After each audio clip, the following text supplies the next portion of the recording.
ಗೃಹಲಕ್ಷ್ಮಿ ಯೋಜನೆಯ ಮತ್ತೊಂದು ಅಪ್ಡೇಟ್‌ಗೆ ಎಲ್ಲರಿಗೂ ಸ್ವಾಗತ. ನಾನು ನಿಮ್ಮ ಪ್ರೀತಿಯ ಶಿವು. ಇವತ್ತಿನ ಒಂದು ವಿಡಿಯೋದಲ್ಲಿ ಗೃಹಲಕ್ಷ್ಮಿ ಯೋಜನೆಯ 30ನೇ ಕಂತಿನ ಹಣಕ್ಕೆ ಸಂಬಂಧಪಟ್ಟಂತೆ ಇದೀಗ ಒಂದು ಮಹತ್ವದ ಮಾಹಿತಿ ಆದರೆ ಬಂದಿದೆ. ಸೊ ಬನ್ನಿ ಅದರ ಬಗ್ಗೆ ನಾವು ಈ ವಿಡಿಯೋದಲ್ಲಿ ಇನ್ಫಾರ್ಮೇಷನನ್ನು ತಿಳ್ಕೊತಾ ಹೋಗೋಣ. ಸೊ ವಿಡಿಯೋವನ್ನು ಸ್ಟಾರ್ಟ್ ಮಾಡ್ತೀನಿ. ಅದಕ್ಕಿಂತ ಮೊದಲು ನೀವಿನ್ನೂ ನಮ್ಮ ಚಾನೆಲ್ಗೆ ಸಬ್ಸ್ಕ್ರೈಬ್ ಮಾಡದೇ ಇದ್ದರೆ ಈ ಕೂಡಲೇ ಚಾನೆಲ್ಗೆ ಸಬ್ಸ್ಕ್ರೈಬ್ ಮಾಡ್ಕೊಳ್ಳಿ ಮತ್ತು ಲೈಕ್ ಮಾಡಿ. ಸೊ ಈಗ ನಾವು ಇನ್ಫಾರ್ಮೇಷನನ್ನು ತಿಳ್ಕೊತಾ ಹೋಗೋಣ.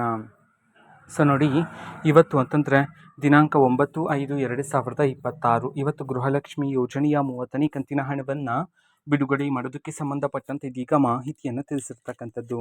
ಸೊ ಯಾವ ಜಿಲ್ಲೆಗಳಲ್ಲಿನ ಮಹಿಳೆಯರ ಖಾತೆಗಾದ್ರೆ ಇವತ್ತು ಗೃಹಲಕ್ಷ್ಮಿ ಯೋಜನೆಯ 30ನೇ ಕಂತಿನ ಹಣವನ್ನು ಇವತ್ತು ಬಿಡುಗಡೆ ಮಾಡಲಾಗ್ತದೆ.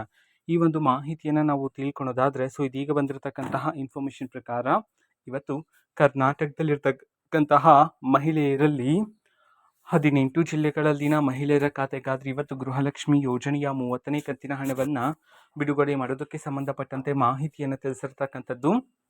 ಸೊ ಈಗ ನಾವು 18 ಜಿಲ್ಲೆಗಳ ಹೆಸರನ್ನು ತಿಳ್ಕೊತಾ ಹೋಗೋಣ ಬನ್ನಿ. ಸೊ ಮೊದಲಿಗೆ ದಕ್ಷಿಣ ಕನ್ನಡ, ಧಾರವಾಡ, ದಾವಣಗೆರೆ, ಗದಗ, ಹಾಸನ, ಹಾವೇರಿ, ಕಲಬುರಗಿ, ಕೊಡಗು, ಕೋಲಾರ, ಕೊಪ್ಪಳ, ಚಾಮರಾಜನಗರ, ಚಿಕ್ಕಬಳ್ಳಾಪುರ, ಚಿಕ್ಕಮಗಳೂರು, ಚಿತ್ರದುರ್ಗ, ಬೀದರ್, ಬಳ್ಳಾರಿ, ಬೆಳಗಾವಿ, ಬಾಗಲಕೋಟೆ.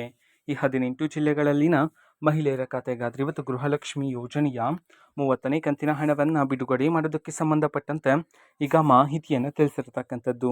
ಓಕೆನಾ. ಸೊ ಇದು ಇವತ್ತಿನ ಒಂದು ವಿಡಿಯೋ. ಇದೇ ರೀತಿ ಇನ್ನು ಹಲವಾರು ಯೋಜನೆಗಳಿಗೆ ಸಂಬಂಧಪಟ್ಟಂತೆ ಮಾಹಿತಿ ಬಂದ ನಂತರ ಆದಷ್ಟು ಬೇಗ ನಾನು ನಿಮಗೆ ಇನ್ಫಾರ್ಮೇಷನನ್ನು ತಿಳಿಸ್ತೀನಿ. ಅದಕ್ಕೋಸ್ಕರ ಚಾನೆಲ್ಗೆ ಸಬ್ಸ್ಕ್ರೈಬ್ ಮಾಡ್ಕೊಳ್ಳಿ. ಮತ್ತೀಗ ನಾವು ಫೇಸ್ಬುಕ್ಕಲ್ಲೂ ಸಹ ಈಗ ವಿಡಿಯೋಸ್ಗಳನ್ನು ಅಪ್ಲೋಡ್ ಮಾಡ್ತಿದ್ದೀವಿ. ಫೇಸ್ಬುಕ್ ಚಾನೆಲ್ ಲಿಂಕನ್ನು ಡಿಸ್ಕ್ರಿಪ್ಷನ್ ಬಾಕ್ಸಲ್ಲಿ ಕೊಟ್ಟಿರ್ತೀನಿ.